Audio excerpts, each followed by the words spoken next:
স্থানীয় সরকার মন্ত্রণালয় এবং যুব ও ক্রীড়া মন্ত্রণালয়ের উপদেষ্টা আসিফ মাহমুদ সজীব ভূঁইয়ার সহকারী একান্ত সচিব মোয়াজ্জেম হোসেনের বিরুদ্ধে তদবির বাণিজ্যের অভিযোগ উঠেছে। একই অভিযোগ স্বাস্থ্য উপদেষ্টা নূরজাহান বেগমের ব্যক্তিগত কর্মকর্তা তুহিন ফারাবী ও ডাক্তার মাহমুদুল হাসানের বিরুদ্ধেও।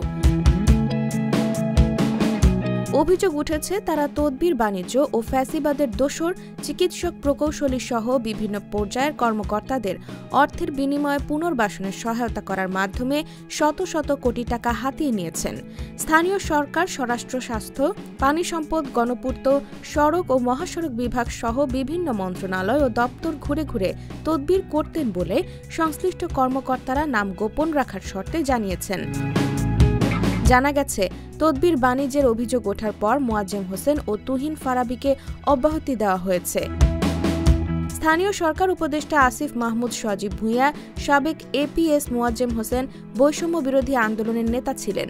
অভিযোগ উঠেছে সরকারের বিভিন্ন পর্যায়ে নিয়োগ ও বদলি বাণিজ্য, টেন্ডার বাণিজ্য ও ফ্যাসিবাদের দোসর প্রকৌশলীদের পুনর্বাসনের মাধ্যমে শত কোটি টাকা হাতিয়ে নিয়েছেন তিনি।